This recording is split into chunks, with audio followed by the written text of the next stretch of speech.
ಆತ್ಮೀಯ ವೀಕ್ಷಕರೇ, Royson creations YouTube ಚಾನಲ್ಗೆ ನಿಮಗೆ ಸ್ವಾಗತ. ಇಂದಿನ ಈ ವಿಡಿಯೋದಲ್ಲಿ 10ನೇ ತರಗತಿಯ ಸಮಾಜ ವಿಜ್ಞಾನ ವಿಷಯ 2026ರ ಪಾಸಿಂಗ್ ಪ್ಯಾಕೇಜ್ ಅಂದರೆ 40 ಅಂಕಗಳನ್ನು ಸುಲಭವಾಗಿ ಗಳಿಸುವಂತಹ ಒಂದು ಟಿಪ್ಸ್ ಮತ್ತು ಕ್ವಶನ್ ಆನ್ಸರ್ಸ್ಗಳನ್ನು ಈ ವಿಡಿಯೋದಲ್ಲಿ ತಿಳಿಸ್ತಾ ಹೋಗ್ತೀವಿ. ಮಕ್ಕಳ, ಯಾರೆಲ್ಲ ಮೊದಲ ಬಾರಿ ನಮ್ಮ ಚಾನಲ್ ನೋಡ್ತಾ ಇದ್ದೀರಾ ಸಬ್ಸ್ಕ್ರೈಬ್ ಮಾಡಿ ಹಾಗೂ ನಿಮ್ಮ ಫ್ರೆಂಡ್ಸಿಗೆ ಶೇರ್ ಮಾಡಿ. ಸೊ ಒಟ್ಟಾರೆ ನಿಮಗೆ ಪಾಸ್ ಆಗಲೇಬೇಕು, 40 ಮಾರ್ಕ್ಸ್ ಬೇಕು ಅಂದರೆ ಫಸ್ಟ್ ನೀವು ಮಾಡಬೇಕಾಗಿರುವಂಥದ್ದು 4 ಮಾಡೆಲ್ ಕ್ವಶನ್ ಪೇಪರನ್ನು ರೆಫರ್ ಮಾಡ್ಕೋಬೇಕು ಮಕ್ಕಳ. ಪ್ರತಿಯೊಂದು ಕ್ವಶನ್ ಆನ್ಸರ್ಸ್ನು ಪ್ರಾಕ್ಟೀಸ್ ಮಾಡ್ಕೊಳ್ಳಿ.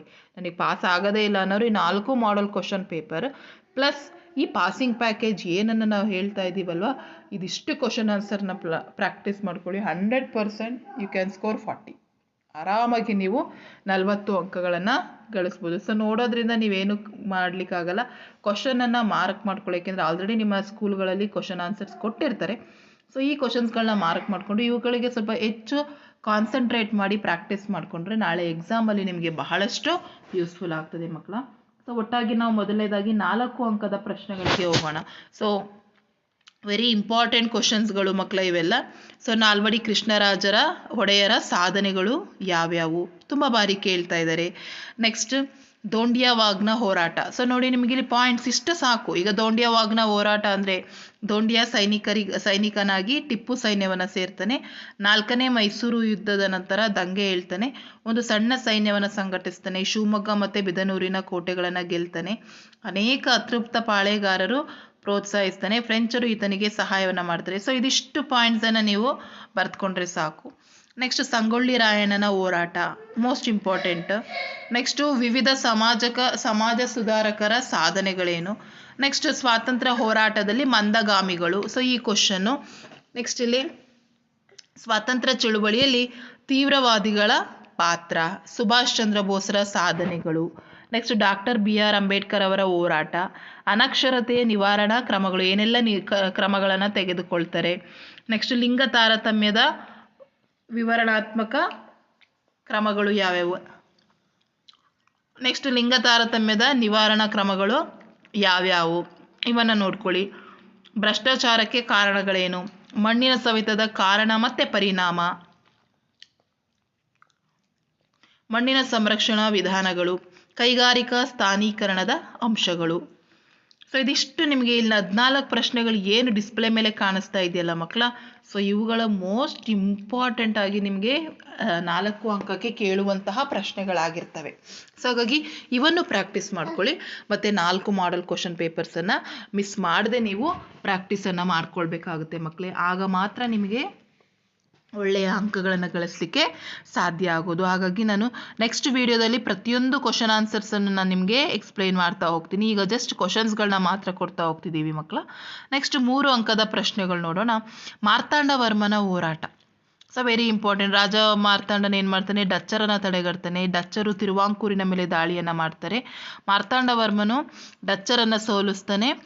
1741ರಲ್ಲಿ ಡಚ್ಚರ ಪುನಃ ದಾಳಿ ಮಾಡ್ತಾರೆ. ಈ ಯುದ್ಧದಲ್ಲಿ ಡಚ್ಚರು ಸೋಲ್ತಾರೆ. 1753ರಲ್ಲಿ ಡಚ್ಚರು ತಮ್ಮ ಅಧಿಕಾರವನ್ನು ಒಪ್ಪಿಸಿ ಶರಣರಾಗ್ತಾರೆ. ನೆಕ್ಸ್ಟ್ ಪ್ಲಾಸಿ ಕದನದ ಪರಿಣಾಮಗಳು. So very important. ಬಾಕ್ಸಾರ್ ಕದನದ ಪರಿಣಾಮಗಳು, ಬ್ರಿಟಿಷ್ ಶಿಕ್ಷಣದ ಪರಿಣಾಮಗಳು. ನೆಕ್ಸ್ಟ್ 1857ರ ದಂಗೆಯ ವಿಫಲತೆಗೆ ಕಾರಣಗಳೇನು. ಏನಕ್ಕೆ ದಂಗೆ, ಅದು ತುಂಬ ಬಾರಿ ಕೇಳ್ತಾರೆ. ಯಾಕೆಂದರೆ ಸೈನಿಕರಲ್ಲಿ ಹಿತಾಸಕ್ತಿ ಹಾಗೂ ಹಕ್ಕಿಗಾಗಿ ನಡೆದಂತಹ ದಂಗೆ ಆಗಿರ್ತದೆ. ಅನಿರೀಕ್ಷಿತ ಕಾರಣಗಳಿಂದಾಗಿ ಪ್ರೇರಿತವಾದ ದಂಗೆ. ಭಾರತೀಯರ ಸೈನಿಕರಲ್ಲಿ ಭಿನ್ನತೆಗಳಿದ್ದು, ಸೂಕ್ತ ಮಾರ್ಗದರ್ಶನ ಮತ್ತು ಸಂಘಟನೆಯ ಕೊರತೆ ಇತ್ತು. ನಾಯಕತ್ವ ಮತ್ತು ಶಿಸ್ತಿನ ಕೊರತೆ ಇತ್ತು. ಯುದ್ಧ ತಂತ್ರಗಳ ಕೊರತೆ ಇತ್ತು. ದೇಶೀಯ ರಾಜರಿಂದ ಬ್ರಿಟಿಷರಿಗೆ ಬೆಂಬಲ ಸಿಗ್ತಿತ್ತು. ದಂಗೆ ಭಾರತದಾದ್ಯಂತ ವ್ಯಾಪಿಸಿರಲಿಲ್ಲ. ಸೊ ಇದಿಷ್ಟು ಅದರ ಕಾರಣಗಳು. ಇದಿಷ್ಟನ್ನು ಬರೀರಿ ಮಕ್ಕಳು, 3 ಅಂಕ ಸಿಗ್ತದೆ. ಭಾರತದ ವಿದೇಶಾಂಗ ನೀತಿಯ ಮೂಲ ತತ್ವಗಳು ಯಾವ್ಯಾವು. ಭಯೋತ್ಪಾದಕತೆಯ ನಿವಾರಣಾ ಕ್ರಮಗಳು ಯಾವ್ಯಾವು.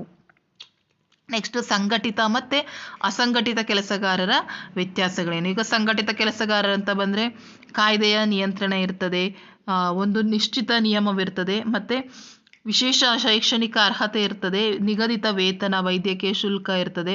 ಉದಾಹರಣೆಗೆ ಸರ್ಕಾರಿ ಇಲಾಖೆ ಕೆಲಸಗಾರರು. ಅಸಂಘಟಿತ ಬಂದರೆ ಯಾವುದೇ ನಿಯಂತ್ರಣ ಇರೋದಿಲ್ಲ, ನಿಶ್ಚಿತ ಸಮಯ ಇರೋದಿಲ್ಲ, ಶಿಕ್ಷಣದ ಅರ್ಹತೆ ಇರೋದಿಲ್ಲ, ಮತ್ತು ನಿಗದಿತ ವೇತನ, ವೈದ್ಯಕೀಯ ಸೌಲಭ್ಯ ಇರಲ್ಲ. ಸೊ ಮನೆ ಕೆಲಸ ಮಾಡುವಂಥ ಎಲ್ಲ ಕೆಲಸಗಾರರು ಈ ಒಂದು ಅಸಂಘಟಿತ ಕೆಲಸಗಾರರಿಗೆ ಬರ್ತಾರೆ. ನೆಕ್ಸ್ಟು ನಿರುದ್ಯೋಗ ಸಮಸ್ಯೆಗೆ ಪರಿಹಾರ ಕ್ರಮಗಳು ಯಾವ್ಯಾವು, ಅರಣ್ಯದ ಮಹತ್ವವೇನು, ಸೊ ಅರಣ್ಯದಿಂದ ಏನೆಲ್ಲ ಆಗ್ತದೆ. ನೆಕ್ಸ್ಟು ಭಾರತದಲ್ಲಿ ಅರಣ್ಯ ನಾಶದ ಕಾರಣಗಳು, ಯಾಕೆಂದರೆ ವ್ಯವಸಾಯದ ವಿಸ್ತರಣೆ, ಹೈನುಗಾರಿಕೆ, ರಸ್ತೆ ಮತ್ತು ರೈಲು ಮಾರ್ಗಗಳು, ನೀರಾವರಿ ಯೋಜನೆಗಳ ನಿರ್ಮಾಣ, ಕಾಡ್ಗಿಚ್ಚು, ಗಣಿಗಾರಿಕೆ. ನೆಕ್ಸ್ಟು ಅರಣ್ಯ ಸಂರಕ್ಷಣೆ ವಿಧಾನಗಳಿಗೆ ಬಂದರೆ ರೋಗಗಳನ್ನು ನಿಯಂತ್ರಿಸುವುದು, ಜನರಿಗೆ ತಿಳುವಳಿಕೆ ನೀಡುವುದು, ಬೀಜಗಳನ್ನು ಹರಡುವುದು, ಮರ ನೆಡಲು ಪ್ರೋತ್ಸಾಹಿಸುವುದು, ಮೇಕೆಯನ್ನು ನಿಯಂತ್ರಿಸುವುದು, ಸೊ ಇದೆಲ್ಲ ಬರ್ತದೆ. ನೆಕ್ಸ್ಟ್ ಚಂಡಮಾರುತ ಅಥವಾ ಭೂಕಂಪಗಳು ಅಥವಾ ಪ್ರವಾಹಗಳ ಪರಿಣಾಮಗಳು ಬಂದರೆ ಇದಿಷ್ಟನ್ನು ಬರೀರಿ. ನೆಕ್ಸ್ಟು ಗ್ರಾಮೀಣಾಭಿವೃದ್ಧಿಯ ಮಹತ್ವ ಅಥವಾ ಪಂಚಾಯತ್ ರಾಜ್ಯ ಸಂಸ್ಥೆಗಳ ಪಾತ್ರ ಬಂದರೆ ಇದಿಷ್ಟು ಬರೀಬೇಕು.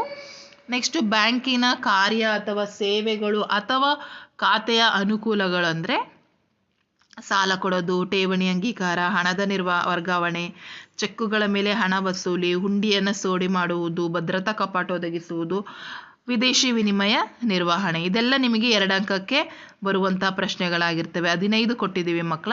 ನೆಕ್ಸ್ಟು 2 ಅಂಕಕ್ಕೆ ಬರುವಂಥ ಪ್ರಶ್ನೆಗಳು ಯಾವಪ್ಪ ಅಂದರೆ 3ನೇ ಆಂಗ್ಲೋ ಮರಾಠ ಯುದ್ಧದ ಪರಿಣಾಮಗಳು ಯಾವ್ಯಾವು, 2ನೇದು ಸಹಾಯಕ ಸೈನ್ಯ ಪದ್ಧತಿಯ ನಿಬಂಧನೆಗಳೇನು, ನೆಕ್ಸ್ಟು ಭಾರತವು ಸ್ವತಂತ್ರ ಗಳಿಸಿದ ಸಮಯದಲ್ಲಿ ಎದುರಿಸಿದ ಸಮಸ್ಯೆಗಳು ಯಾವ್ಯಾವು, ಭಾರತದ ಒಕ್ಕೂಟಕ್ಕೆ ಜುನಾಗಢದ ಸೇರ್ಪಡೆ, ಸಾರ್ವಜನಿಕ ಆಡಳಿತದ ಪ್ರಾಮುಖ್ಯತೆ, ಪ್ರತ್ಯಕ್ಷ ಮತ್ತು ಪರೋಕ್ಷ ನೇಮಕಾತಿಯ ವ್ಯತ್ಯಾಸಗಳನ್ನು ಕೇಳಿದ್ದಾರೆ ಮಕ್ಕಳ.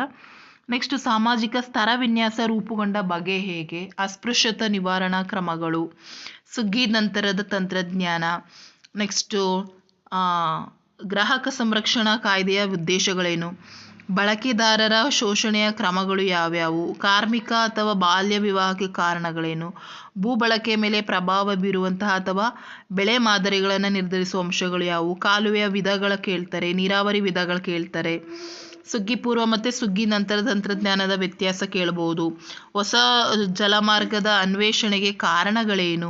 ಸೊ ಇವೆಲ್ಲ ನಿಮಗೆ 2 ಅಂಕಕ್ಕೆ. ಸೊ ಇದು ನಿಮಗೆ ಪಾಸಿಂಗ್ ಪ್ಯಾಕೇಜ್ ಆಗಿರೋದ್ರಿಂದ ಎಲ್ಲ ಪ್ರಶ್ನೆಗಳನ್ನು ಕೊಡ್ತಾ ಇಲ್ಲ ಮಕ್ಕಳ. ಸೊ ಲಿಮಿಟೆಡ್ ಕ್ವಶನ್ಸ್ ಇರ್ತದೆ. ಸ್ಕೋರಿಂಗ್ ಆದರೆ ನೀವೆಲ್ಲನೂ ಓದಬೇಕಾಗುತ್ತೆ. ಜಸ್ಟ್ ಪಾಸ್ ಆಗಬೇಕು ಅನ್ನೋರು ಮಾಡಲ್ ಕ್ವಶನ್ ಪೇಪರ್ ಪ್ಲಸ್ ಇದನ್ನು ಪ್ರಾಕ್ಟೀಸ್ ಮಾಡ್ಕೊಳ್ಳಿ. ನೆಕ್ಸ್ಟ್ 1 ಅಂಕಕ್ಕೆ ಬಂದರೆ ಸೊ ಡೆಫಿನೇಷನ್ಸು ಅಥವಾ ಯಾರು ಇದನ್ನು ಕಂಡುಹಿಡಿದವ್ರು ಯಾರು. ಸೊ ಈಗ ಫಾರ್ ಎಕ್ಸಾಂಪಲ್ ಭಾರತಕ್ಕೆ ಮೊದಲ ವೈಸ್ರಾಯ್ ಆಗಿದ್ದವ್ರು ಯಾರು, ಒಡೆಯರ್ ಮನೆತನದ ಸ್ಥಾಪಕರು ಯಾರು, 1792ರಲ್ಲಿ ರೈತಬಾರಿ ಪದ್ಧತಿಯನ್ನು ಜಾರಿಗೊಳಿಸಿದವರು. ಸೊ ಈ ರೀತಿ ಪ್ರಶ್ನೆಗಳನ್ನು ನೀವು ಕಲ್ತ್ಕೊಳ್ಬೇಕಾಗ್ತದೆ ಮಕ್ಕಳ. Very important. ಅರ್ಥ ಆಗ್ತಿದ್ದೀವೆಲ್ಲ ನಿಮಗೆ ಡಿಸ್ಪ್ಲೇ ಮೇಲೆ ಕಾಣಿಸ್ತಾ ಇದೆ. ನೆಕ್ಸ್ಟ್ ಚಿಪ್ಕೋ ಚಳುವಳಿ, ಅದರ ನಾಯಕರು ಯಾರು, ಸುಂದರ್ಲಾಲ್ ಬಹುಗುಣ ಮತ್ತು ಚಂಡಿ ಪ್ರಸಾದ್ ಭಟ್. ಸೊ ಎಲ್ಲಿ, ಪ್ಲೇಸ್ ಅದನ್ನು ನೋಡ್ಕೋಬೇಕು. ಚಳುವಳಿ ಯಾವುದು, ನಾಯಕರು ಯಾವುದು, ಸ್ಥಳ ಎಲ್ಲಿ, ಅದರ ಉದ್ದೇಶ. ಸೊ ಎಲ್ಲ ಉದ್ದೇಶ ಪರಿಸರ ಹಾಗೂ ಅರಣ್ಯ ಸಂರಕ್ಷಣೆ ಆಗಿರ್ತದೆ. ನರ್ಮದಾ ಆಂದೋಲನ, ಕೈಗಾ ಚಳುವಳಿ, ಪಿಕೋ ಚಳುವಳಿ, ಮೌನ ಕಣಿವೆ ಆಂದೋಲನ. ಸೊ ಇವೆಲ್ಲವನ್ನು ನೋಡ್ಕೊಳ್ಳಿ. ನೆಕ್ಸ್ಟು ಅನ್ವರ್ಥಗಳು ಯಾವುದು, ಏಕೆ ನೋಡ್ಕೋಬೇಕು. ಭಾರತದ ಮ್ಯಾಂಚೆಸ್ಟರ್ ಅಂತ ಯಾವುದನ್ನ ಕರೀತಾರೆ, ಮುಂಬೈಯನ್ನು ಕರೀತಾರೆ. ಸೊ ಕಾರಣ ಯಾಕೆಂದರೆ ಅಲ್ಲಿ ಹತ್ತಿ ಬಟ್ಟೆ ಗಿರಣಿಗಳು ಹೆಚ್ಚಾಗಿರ್ತವೆ. ಭಾರತದ ಸಿಲಿಕಾನ್ ಕಣಿವೆ ಬೆಂಗಳೂರು. ಭಾರತದ ಬ್ಯಾಂಕುಗಳ ಬ್ಯಾಂಕು ರಿಸರ್ವ್ ಬ್ಯಾಂಕು. ಸೊ ಈ ರೀತಿ ಕ್ವಶನ್ಸ್ಗಳನ್ನ ನೋಡ್ಕೊಳ್ಳಿ. ಆ್ಯಂಡ್ 5 ಮಾರ್ಕ್ಸಿಗೆ ಬಂದರೆ ವೆರಿ ಇಂಪಾರ್ಟೆಂಟ್ ಮ್ಯಾಪ್. ಎಲ್ಲ ಥರದ ಮಾರ್ಕಿಂಗನ್ನು ನೀವು ನೋಡ್ಕೋಬೇಕು ಮಕ್ಕಳ. ಪ್ರತಿಯೊಂದನ್ನು ಪ್ರಾಕ್ಟೀಸ್ ಮಾಡ್ಕೊಳ್ಳಿ. ಸೊ ಇಲ್ಲಿ ಡಿಸ್ಪ್ಲೇ ಮೇಲೆ ಕಾಣಿಸ್ತಾ ಇದೆಯಲ್ಲ, ಇವಿಷ್ಟನ್ನು ಪ್ರಾಕ್ಟೀಸ್ ಮಾಡ್ಕೊಳ್ಳಿ. ನಾನು ಇದರ PDF ಲಿಂಕನ್ನು ಡಿಸ್ಕ್ರಿಪ್ಷನ್ಗೆ ಹಾಕಿರ್ತೀನಿ ಮಕ್ಕಳ. ಮತ್ತು ಇಲ್ಲೊಂದಷ್ಟು ಇವುಗಳನ್ನ ಮಿಸ್ ಮಾಡದೆ ನೋಡ್ಕೊಳ್ಳಿ. ಇದರಲ್ಲಿ ಕ್ವಶನ್ಸ್ ಬಂದೇ ಬರ್ತವೆ.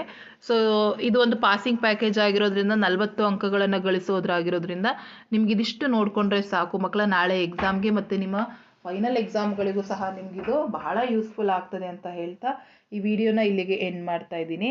ಹೆಚ್ಚಿನ ವಿಡಿಯೋಗಾಗಿ ರಾಯ್ಸನ್ ಕ್ರಿಯೇಷನ್ಸ್ ಯೂಟ್ಯೂಬ್ ಚಾನಲನ್ನು ಸಬ್ಸ್ಕ್ರೈಬ್ ಮಾಡಿ.